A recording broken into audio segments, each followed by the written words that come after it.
pag-usapan lang natin ang breaking news. Naniniwala ka bang nagkabalikan na sina Catherine Bernardo at Daniel Padilla? Ako guys, hindi ako naniniwala dito. Nagkausap lang sila at sinusuyo lang naman ni Daniel Padilla si Catherine Bernardo na makagawa umano ng movie. Kasi yun lang guys ang target umano ni Daniel Padilla. Hindi basta-basta kasi guys na patatawarin ka kaagad ng isang tao. Pwede yung papatawarin ka niya pero hanggang kaibigan lang. Hindi mabilis yung patawad kaagad tapos nagkita lang, nagkabalikan na kaagad. Hindi ganun guys, no? Parang ginawa naman natin guys na unang tingin, unang kabit. 'Di ba? Hindi ganun yun guys Parang ginawa naman natin guys na napaka-liit naman ng tiwala natin kay Catherine Bernardo. Grabe nga naman kasi guys ang mga issue na patama umano kay Catherine Bernardo. 'Di ba? Pero ang issue nga naman kasi guys na galing umano sa balita, ayon sa balita na galing umano daw sa ABS-CBN, nagkausap si Catherine Bernardo at Daniel Padilla para lamang sa collaboration na projects na paggawa ng movie. Yun lamang kasi guys ang pinag-uusapan.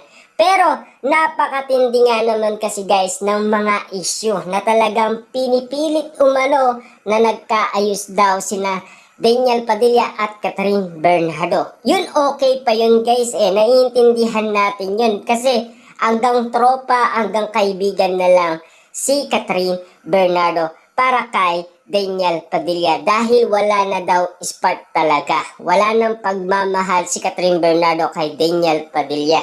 Nawala na yun guys Unti-unti nga naman kasing nakamove on si Catherine Bernardo. Simula na kasama niya si Alden Richard. Siyempre, iba yung nakakasama mo at lalo-lalo na, iba yung nagpapasaya sa'yo, di ba? Hindi yun dati na nagpasaya sa'yo at nanloko sa'yo, di ba? Na ngayon, sinusuyo kang muli.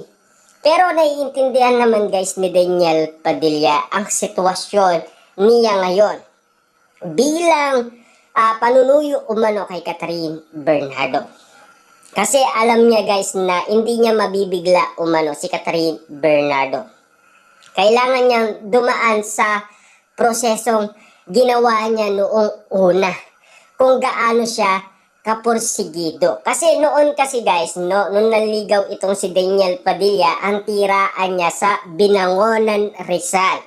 At si Catherine Bernardo naman ay napakalayo ng kanyang bahay. At lalong-lalo na, wala pang sasakyan noon si Daniel Padilla. Diba? Siyempre guys, ang ginagawa noon ni Daniel Padilla ay siyempre nagko-commute siya papunta sa bahay ni Catherine Bernardo para lamang ligawan ito. Siyempre guys, porsigido siya. Kaya nga naman guys, dali-daling nagtanong si Catherine Bernardo sa kanyang ina na si Mami Min Bernardo na sabi niya daw ni Mami Min Bernardo okay lang daw. Kaya naman guys, naging okay ang Katniel hanggang sa malaman na lang natin guys, more than 5 years na pala silang mag-on. Kasi guys, umamin sila 5 years na, 'di ba? Pero mahirap biglahin mo kaagad ang isang tao na makikipagbalikan ka, makikipag-ayos ka, kahit na alam mong marami kang pagkakamali. Hindi naman yun guys Unang usap, unang kita, tapos kakabiran mo siya. Hindi ganun guys Hindi maina ang utak ni Catherine Bernardo. Hindi na tulad noon. Noon kasi sinasabi ni Catherine Bernardo, naging marupok siya. Pero ngayon, kitang-kita naman natin guys na hindi na siya marupok umano. Lalong-lalo guys, si Daniel Padilla talagang porsigido siya. Pabalik-balik nga naman kasi ang kanyang sasakyan sa nasabing tiraan ni Catherine Bernardo sa may subdivision sa may Antipolo, Rizal. Grabe nga naman kasi guys ang mga balibalita dahil naiintindihan natin ang sitwasyon ni Daniel Padilla sa sitwasyon umano ni Catherine Bernardo. kung papayag niya naman kasi ang isang Catherine Bernardo, 'di ba? At lalong-lalo na guys, siyempre naiintindihan naman natin guys ang panig umano ni Catherine Bernardo. Kung sakaling oo o siya. Lalong-lalo na guys, no? Nag-away pa si Ma'am Bernardo at si Catherine Bernardo patungkol siguro sa mangyayaring collaboration with Daniel Padilla and Catherine Bernardo. Siyempre guys, kailangan ng gabay ng kanyang mga magulang kung ano ang gagawin ni Catherine Bernardo. Siyempre guys, no, sinasabi nga naman kasi hanggang ngayon, Team Katniel pa rin si Catherine Bernardo. Hindi ganun guys ang ibig sabihin nun. Hanggang ngayon kasi, siyempre, alam naman natin guys, nagmahalan sila. At alam naman natin, noon, pinagbigyan ni Daniel Padilla si Catherine Bernardo na makapartner niya si Alden Richard. Diba? Si Daniel Padilla guys ay hindi siya gaano talagang masungit. Si Daniel Padilla mabait din naman noon kay Catherine Bernardo. Ilang beses na yan guys sana nagkaroon ng collab team si Daniel Padilla habang sila pa ni Catherine Bernardo. Kaso nga lang, ayaw ni Catherine Bernardo dahil nagsiselos umano siya. Diba?